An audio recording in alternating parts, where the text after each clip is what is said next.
Both of them actually succumbing to their injuries after being rescued from the collapsed building 28 in hospital. Ian Wafula is there for us, and he'll continue to update us on the developments as they happen. But joining me in studio this morning, it's all about your inspiration. 2015 has begun. It's Happy New Year, in case you're just, by the way, joining us, yeah, to you. And 2015, for many, has not started on a very positive note. The death of Fidel Odinga, for the family and friends, tragic. And many others have been, we've been reporting on various accidents as well around the country. And for whatever other reason, many have just started the year on a very negative, depressing, sad note. And it is important that as we begin, we felt here at Morning Express to have the man of God with us to help us understand how best we can make the best of 2015, to encourage us as well, despite the hard times and challenges that we may face, that there indeed is a hope. Senior pastor at the Purpose Center Church in Nairobi, Julian Kyula, is with us. He's also the CEO and founder of Mobile Decisioning Africa Limited, a motivational speaker. He's not a stranger. I'm sure you've seen him before on TV and elsewhere. It's good to see you. Good to see you, Sophia. Happy New Year. Happy New Year to you too. Thank you so much for being part of our first show of the year. Thank you. Thank you for inviting me. So as I said there, you know, I was thinking about this interview and I thought to myself, always good to begin on that positive note. Always good to begin on a place where, despite what's happening around us, that there can be hope. Yeah. But let's begin with what we are covering, even the death of Fidel and many others who've lost their loved ones. Hard times for many people. You know, you cross over the year with so much hope and excitement, saying, this is the year, this and this is going to happen. And then, boom, tragedy strikes. Yeah. And you feel like the, you know, wind has been taken from you. You feel like, where is God? You question a lot of life and what it's all about. What do you say to such people who are mourning? Let's begin there, Pastor. Well, first to the various families. So on the news yesterday, there were accidents.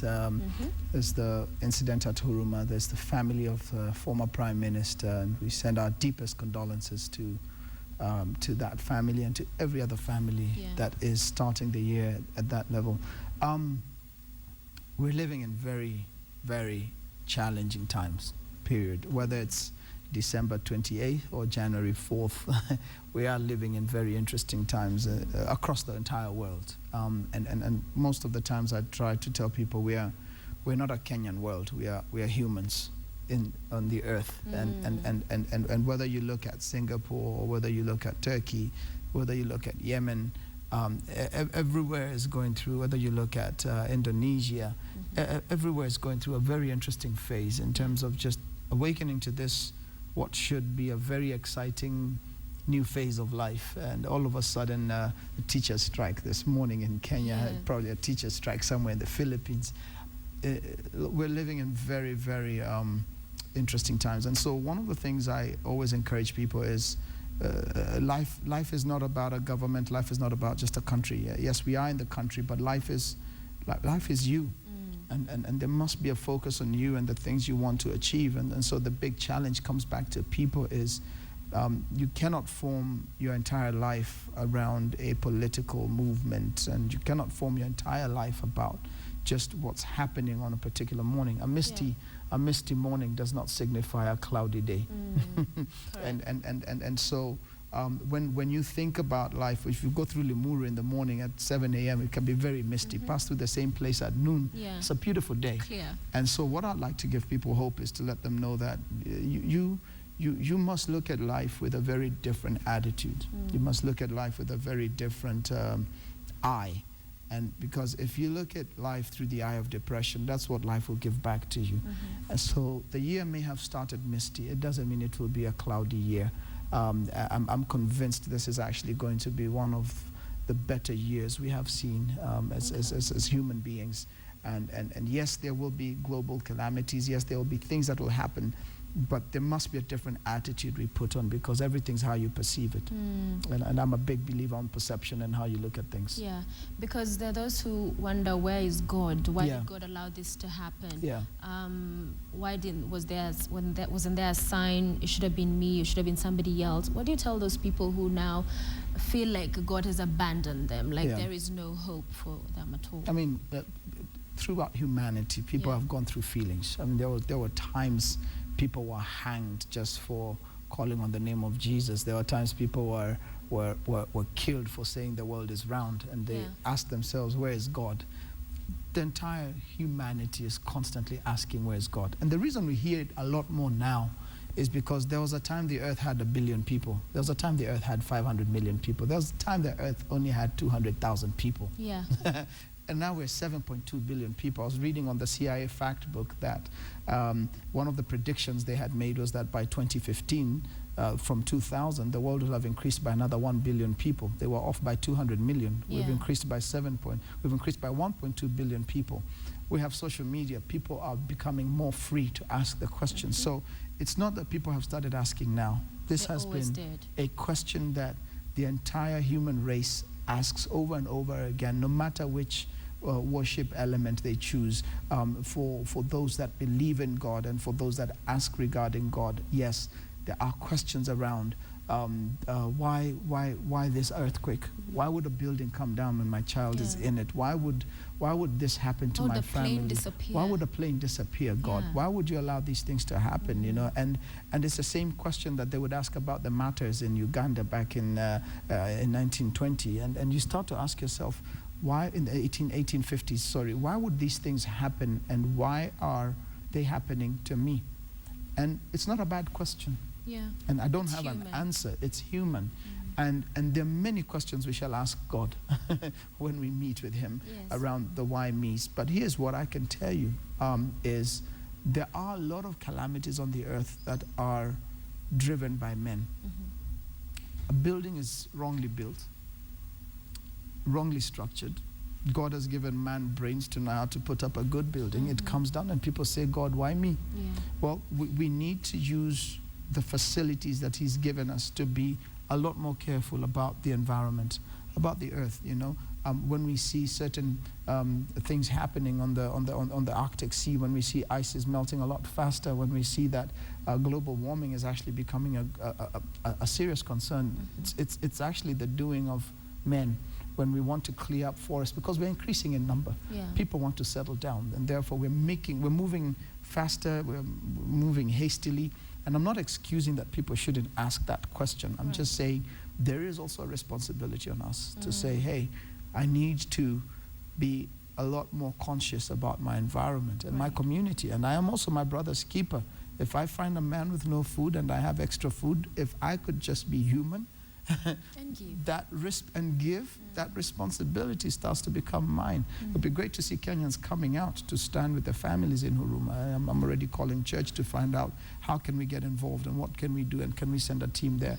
It's not always about the Red Cross doing it. It's not always about the government doing it. It's about, I am my brother's keeper. I may not know the person in Huruma, but I feel their pain, and therefore developing a culture of care across the world, across Kenya.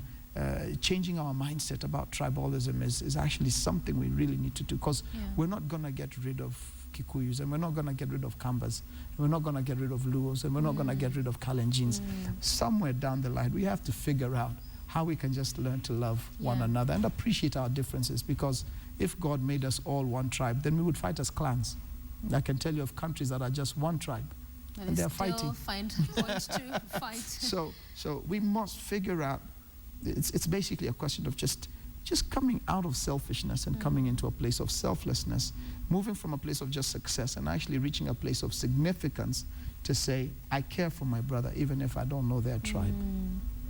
Okay, because you say that and I'm just listening to you, and it strikes me because we were just having that conversation about negative ethnicity. Right. It's a huge problem here in Kenya. We keep seeing it, you know, recurring here and there. And yet we also see the statistics indicating that a huge percentage of the people in Kenya are Christians. Yes. So many of them will throng the churches on Sundays. Yes. What is the role of the church in this? Fighting negative ethnicity to get us to that place you're saying that would be the preferred place, that we care for one another, that whilst we have the diversity, we celebrate that instead of finding it as a point of departure. Yeah, I think we almost we've become very general in our understanding. So when we say 80% of Kenyans are Christians, it's absolutely general. You know, I read that from the last Kenya Bureau of Statistics information and the facts that they were giving out, and therefore we have many people born in Christian families. Doesn't necessarily mean it doesn't necessarily mean they are practicing Christians. They just happen to be in the Christian fraternity, and therefore there's also this illusion around government, church. What's the role of government? What's the role of church? And therefore, I'm becoming more of a believer about individuals, because I believe each one of us has a God-given right and mandate for certain things and certain rights to be given from certain perspectives. For instance, we breathe this free oxygen, we breathe this, we enjoy free sunlight, and there's certain God-given benefits for you just having to exist. When it comes to the role of church, I think we must become very particular now about our role as leaders. And then when I say leaders now, because it reflects on an individual as opposed to an organization. It's easy when you think of an organization not to really know where to point. Yes. Yes. But when you think of leadership, then there's absolutely direction around where it should be. I want to give you an example. We're a young nation. Kenya is actually quite a young nation. And of course, sometimes we say, oh, so is Singapore. Well, Singapore happens to be the best example of a country that gained independence around our time, and we haven't matched up to where they are. It's clear we haven't. We may use it as examples and find they had a benevolent dictator when they started. He had particular principles, and he worked on those principles. He had the benefit of exposure. We are coming from a place where the African continent was sitting in a particular space, and we were looking at things very differently. I think we had some bitterness. We had some things we needed to deal with as individuals, because everything rises and falls on leadership. But when we think about Kenya now, and when we look at Kenya rising, the optimism versus the pessimism and understanding different roles of leadership, I don't look at Jubilee or court. I look at leadership. Right. Opposition will always be opposition. Globally, you go to India, you will find every day there's a fight between the leading government and the opposition. It doesn't matter what you say, it will be opposed. You go to Britain, it's absolutely the same thing. That's the work of opposition. Unfortunately, we've created our lifestyle too much around the opinions of leaders within these groups. And unfortunately, what that has led to is we are not thinking through the future too much. We are excited. So Kenya is almost like a teenager. We're reaching a very interesting excitement. It's like, you know, new constitution, new girlfriend. I'm 16 years old. Woo-hoo. I'm excited. And when I think about the church, I think we're also in a very interesting stage. You know, I mean, over 40% of our population is under 25 years old. From the statistics I was reading, over 60% of our population is under 40. Wow. It's an absolute shift even in church leadership, because then these young people that are born into these Christian homes are not necessarily going to church, and they have a different way of thinking and a different way of how you're going to reach them, how you're going to speak to them, what voice are they hearing every day. It leads to a mind shift around how we've done what we've done. Right. Just preaching from the pulpit alone is not going to necessarily spread enough of the leadership concepts and principles that need to get out there. So our role in the church, first of all, I think needs to revolutionize. Okay. We need to stop. We need to change how we do it. We need to reach to this generation. We need to be more proactive in the schools where a large chunk of this generation is. We need to reach out to different sectors of society. But there's a very different shift in our minds that has to happen as church leaders. For us to be able to reach the people we need to reach, it is not necessarily through a press conference, but it has to be through the grassroots of community to be able to efficiently and effectively change one person at a time through that community, while using media and other facets to be able to then express a leader's understanding of what God is saying to people at that time. We must be able to do that. However, we are a God-fearing nation, and that in itself is absolutely an advantage we have over very many nations, because then that gives us hope that we can hear what God would like to do with Kenya over the next 50, 60, or 100 years after we finish this excitement. Okay. You know, last year, the KTN expose on Pastor Kanyari, and that got a whole debate going on the church, and many of them feeling that perhaps church was, in a sense, part of it, losing direction Right. to more of business, to more of, the seed, pesa, tithing. And we see a lot of focus sometimes going into that, to a point, and we're having this discussion even with some friends, that you feel like I need to give to receive, that you're paying God for a miracle, that tithe this much, because then when you do that, you don't know what's going to happen. The floodgates of heaven, they'll just open up and bless you. Is church also losing the plot a bit in some ways? I don't think everything can be described as church. I don't know. I don't know Kanyari, but I saw it all over the press. Let me give you something shocking, Sophia, because I was on BBC and they threw out this whole Kanyari thing at me, and I gave a response I'm going to give you. Right. There's a survey done on I think it's on New York Times and also on Charisma magazine. They did a survey of 10,000 pastors globally, and starting to and it's it's something I want to say because I need us to understand that these are men and these are women. And if I go to a bank and I tell a plots with some thugs to come and rob the bank, it doesn't make the entire banking fraternity evil. Correct. It is somebody who saw an opportunity, got greedy with it, and ran with being able to see that people are gullible. And so this is not the first time. There are people who've drunk cyanide because a leader told them to. I need people to understand that when you talk of leadership, and that's why I want to focus is leadership, pastoral leadership, Christian leadership, governmental leadership, whichever mantle of leadership you're holding, you need to know that there are certain elements that may creep in, that because you start a company tomorrow doesn't mean that that company is in my best interest. But just because I start a company that sells very bad oil doesn't make Bidco a bad company. Okay. Not everybody.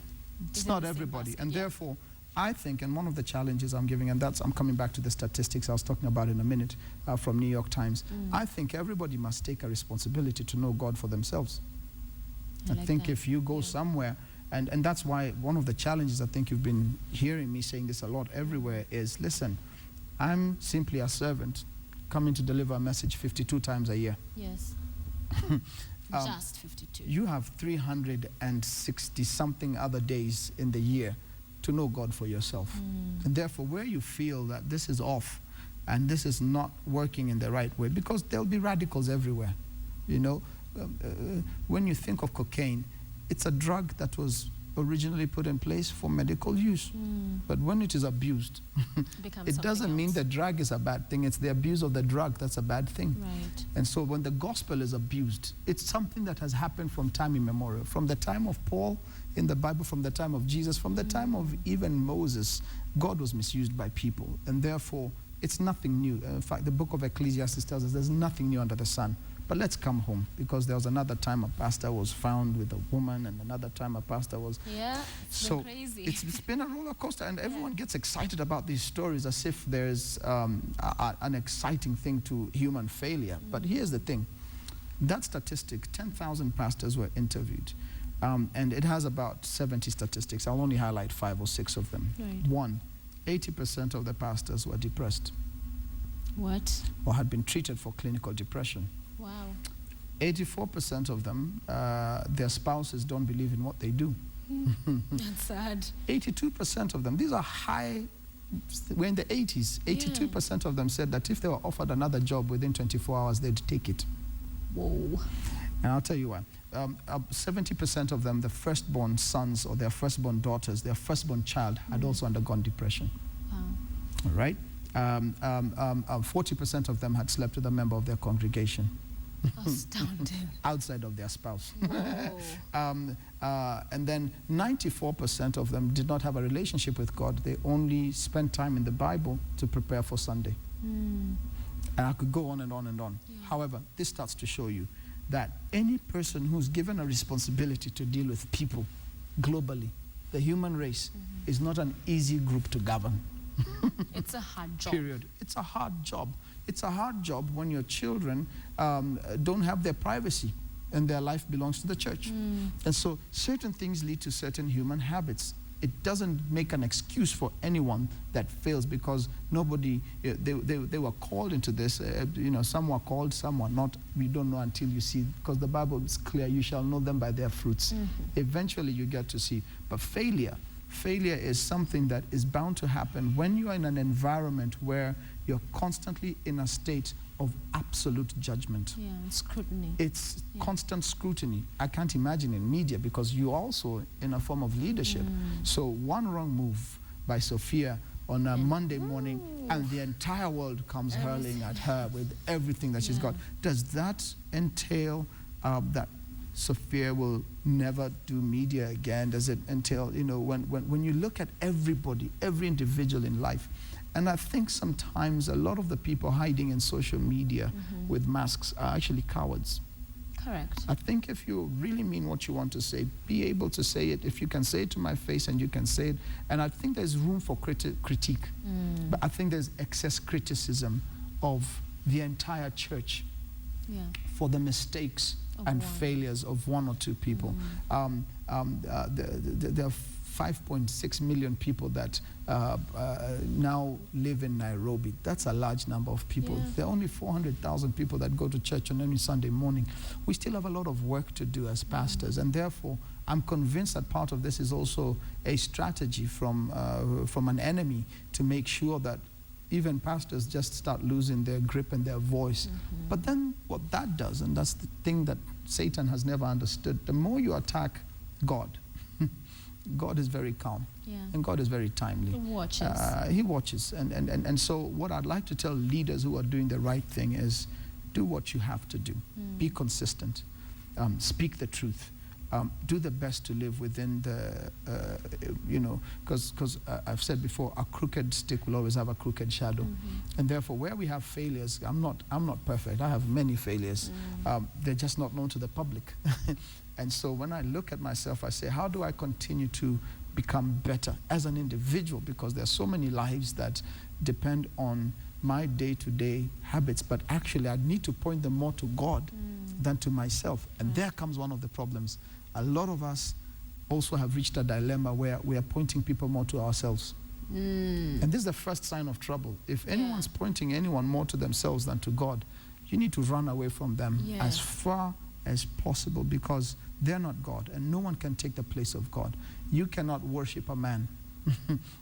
God is a jealous God. You have to worship God. So my long answer, to that question is, different things lead people to do different reasons lead people to do different things. But ultimately, I think the responsibility, the only reason there's a prostitute on a particular street is because there's clientele. The only reason the Kenyaris exist is because there's clientele. The moment you deny any business of clientele, the business has to shut down. And so I come back to people and I say, you have a responsibility. Anyone who is cheated themselves, there's something that somebody said that's very important. The moment anyone comes to approach you for a bribe, that approach in itself, there's a smell you've given off as an individual that something is flawed with your character. And therefore, anytime you see a Kenyari arising, it's because there's a need in society. Some gullible people out there that there's an element of greed that makes someone say, I want to make it very quickly. I want to tell people out there, I don't care if you're a Christian, a Muslim, a Buddhist, there's a process to success. And the moment you try to short-circuit it or shortcut it and think that there is quick success without hard work, you're already living on the wrong principles of life. And because of that greed and that, you will be gullible. That's why you find things like Desi and all that. What very successful is because people are greedy by nature, and they want quick success. I can put $1 million in, and by tomorrow afternoon I have 2 million. No such thing in the world exists. And therefore, we are responsible as individuals. Back to you. What do you want out of life? Can you work for it? Can you have values that adapt to it? Can you understand the core values of your life and character, and therefore work on your mess and work on your strengths, and I'm sure you will find the right place to be. I like that you emphasize on that, because at the end of the day, again, as you said, what gets us into this mess is making the entire responsibility of our spirituality, of our walk on the man or woman of God. That I sit down, Absolutely. if they say this, that's the way to go. If they mislead me, then we go in, and then after that we bash them. Absolutely. But also, at the beginning of the year, many people will write down resolutions, say, this is what I want. 2015 is here. Number 1, number 2, number 3. And for some, they actually follow through. They're disciplined, they work hard, and it pays off. For others, it's this vicious cycle of resolutions year in, year out. What are your thoughts on that? Should people be sitting down and saying, okay, this year, this is what I need to do, and this is what I'm going to do to achieve the same? I have no problems with resolutions. I think they're a good thing. I think that it's good that there's this particular moment in life, every particular 365 days, that people wake up and say, here's where I'm going, and here's how I'm going to do this, and here are the things I'm going to achieve. But let me also say that, Sophia, you have 2 names. In life, everyone has 2 names. You have the name you're born with, and you have the name you make in life. How badly you want to make that name in life, and with the values that you've surrounded yourself with, because each one of us, we shall all be known by the crowd we hang out with, and also we shall also be known by the crowd we avoid. And therefore, in making a name for yourself, I come back to constantly say, make the resolutions, but I think life is absolutely short. Story. I had a mentor who gave me, he put marbles in 2 bowls, and he took the equivalent of the male years that an American could live, and he had I think 65 years. So he had 65 marbles times 52 in 1 bowl, and he was about 48 at the time. So he had 48 times 52 marbles that he removed from this. So what he was telling me is, here is a sign very clear to me that these are probably how many weeks I have left in life. Therefore, time is valuable. And therefore, the decisions you make cannot be based on just shifting from year to year. Because if you could even do it week to week, if you could do it day to day, what I would suggest you do is take what you need to do one day at a time. Process it. I mean, there are different levels. There's a book I'm reading called Pipeline Management. And you start to understand different structures, even for management, and you're constantly learning, constantly improving yourself. Each one of us has a desire to improve ourselves daily. But there are some who don't. You'd watch Quando Sesame, I don't know if it's still showing, or you could sit and watch a series a series 24, whatever, and you actually sit behind this unit for 4 days or 5 days, and you come out of there feeling absolutely murky about yourself. And so I think in life, if you choose to understand that the only job in the world where you start at the top is when you're digging a hole. Life is about growing. Step constantly by step. Growing step by step. So today Sophia works for KTN. Tomorrow she may work for an Africa Bureau. By 2017, Sophia could be one of the key people we are watching on CNN. It's a process. It's continuous, because there's constant self-improvement of who Sophia is. Let resolutions not so much so be, it's because I've seen people with 200 resolutions in a year, 50 resolutions. Just make 1 or 2 that you know you can keep. If you decide this is a year you're going to keep time and you're going to value people's time, then so be it. If you decide this is a year that you're going to go healthy, which is one of the things I've decided. It's tough. I want to be healthy. I want to eat right. I want to do the things. I have a sweet tooth. Amen. One of my weaknesses. So what are I have you a doing? sweet tooth. So I've just made a resolution that I will every week work on having less and less sweets and having more and more healthy stuff. And I hope that by the time the year is done. And hit the gym? I will hit the gym. Okay. I will hit the gym. Don't hold me to it yet, because it was not part of my resolution. But it's important because, I look at my sons and I say, I want to live long to see these kids do things by God's grace. I don't know how long God has me on the earth, but I'd love to be there to see them. So what I have a responsibility over is not to be caught up with sugar diabetes at 45, because that's actually something that I'm putting on myself. I need to see how I can improve my lifestyle to make sure that I'm getting there. So resolutions are good. People should make them. But you need to have accountability people to come and say, here are 2 things you said you're going to do this year. I'm with you on them. Sometimes it's easier to have people with you to make those decisions than to be alone. Than to be alone. Yeah. And you know, sometimes even when a person dies, a loved one, people go like, oh my, life is so short. Look at that. Yeah. I just was with this person and they're gone. And with that, talking about how short life is, others struggle with finding purpose. And I know you're very passionate about the subject of purpose. Yes. Those who are out there and they're wondering, why am I down here? What did God put me down here for? What is it I'm supposed to do? What was the plan? Because it is said that no 2 people are the same, that everybody's on their own path. Yeah. What do you tell that person who's trying to figure out, they jump from this job to the other, they're not happy, they're miserable, and they just don't know why they're down here? One of the things I like to talk about, and that's why I loved the late Dr. Bosman Road, because we definitely saw eye to eye on purpose, and he was a great teacher and mentor in my life. Is you need to understand that one of the best places to go back to, if we can go back to God, last year I bought a car. When I bought this car, it came with a manual, but I didn't know the manual was in Japanese.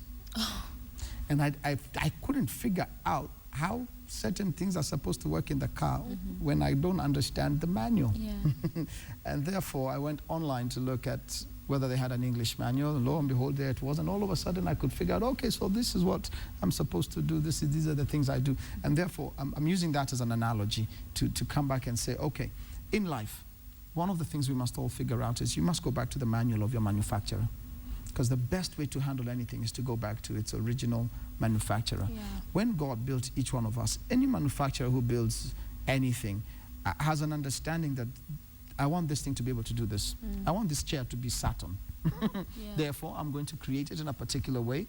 And therefore, if it's a car, I want this car to move from point A to point B. The purpose of the car is actually movement, transportation. When I look at life, I need us to understand there's certain characteristics we all have regarding purpose. One is what you said. It's unique. Purpose is very unique. Each one of us is here for a reason. And I want to encourage anyone watching, understand, you're here for a reason. I also want to say the other reason, the other thing without characteristic of purpose is that it's universal. It has a universal concept to it. God is not a Kenyan. Yeah. Okay? So God didn't. You were born in Kenya, but you have a global and a universal purpose. And therefore, when you think of anything, don't just think of solutions for Kenya. You may start in Kenya, but you need to think of solutions that could have global impact. And then the other thing about purpose is that it's interdependent. Yes. I need Sophia, and Sophia needs Julian, and Julian needs Mark, and Mark needs Anthony. It's interdependent, because when you look at the sun, the moon needs the sun. Yep. The moon doesn't shine on its own. It shines because the sun exists. Yeah.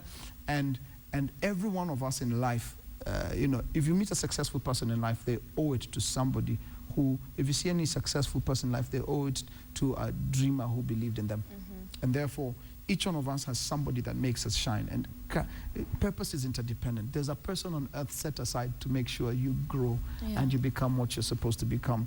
And I think the problem becomes, like with pastors and all and leaders, is when we make those people gods because they've helped us.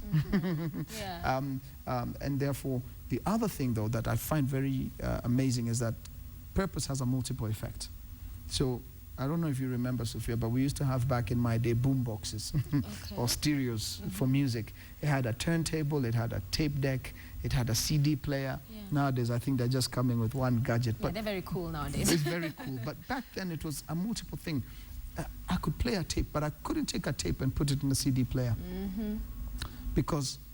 But the fact that I couldn't do that did not mean that the tape deck is less important than the CD player. Correct. The turntable was not more important than the radio player or the frequency finder. So what I'm trying to say is that these elements of purpose put together need to help people understand that, yes, I was born in Kenya, yes, I was born in Karumaido village, yes, I was born in Mwala. That's a place I was born. I'll always honor it for bringing me into the world. But I have a universal goal. I have a universal purpose. Yeah. And I must think about life from that universal impact aspect. Yes. The moment I think about life like that and humanity like that, and I'm looking at some of the pictures we're seeing on Huruma, and people standing there asking themselves why. Anything in life that is that is has such circumstances and messes around it must leave those of us left behind towards improving. I heard the governor earlier talking about we must put these people in jail, go after them. Yes. But what we must think about is continuous improvement assessment. Is what can we improve? How do we guard life? The role of government is not to necessarily be the center person. Government are not supposed to run hotels. Government are not supposed to run banks. Government are not supposed to, but government must create the environment to allow people that are endowed with these ideas and concept to flourish in them. Therefore, we must provide society with options around how do we perfect how buildings come up. I mean, this is one disaster. I've driven through certain parts of Nairobi where there are buildings that are actually leaning. You know what, I've had that. And people are living in them, and we're busy focusing on this. Right now, that task force should be expedited to go and get these people out of those homes, because there are accidents waiting to happen. And so, again, we talk about Kanyari. But who are these architects? Who are these developers? There's a building I saw, I kid you not, it looked like the Leaning Tower of Pisa. It's somewhere, I can't tell you where it is, but a building actually it's actually slanting. And I actually sent a message to a friend of mine in the county and said, you need to do something about this. Here's the picture, and here's where it is, because it was occupied. It had 5 floors, it was occupied, people were in it, and there was nothing around it. It's an accident waiting to happen. So how do you continually improve? Because we are a young country, but we must continuously improve and continuously get better with our politics, with our leadership, with our pastoralship, with our churches. Everything must be in a constant state of improvement. As long as we have breath, that's what we need to learn to do. So that's my view on purpose, is life dishes out challenges at us, but they come to show us how do we build better. Japan had earthquakes. They figured out how to build buildings that when an earthquake comes, they will shake with the building. But the first buildings came down. And therefore, we need to understand challenges are there, but they come to make us better. And we have to use that opportunity to improve. Okay. Pastor, I want us to talk also about a very important subject, because we are relational beings, human beings, and the institution of marriage. And there's been so much happening in there, from infidelity cases, from violence, you name it. There's a lot in that institution, and many have lost faith. You hear more and more people saying, I'm just going to stay alone, or those in it saying, I'm going to have 2 on the side or 3 to keep me surviving in this horrible situation. Yes. What do you say to these marriages, especially those that are struggling? Wow.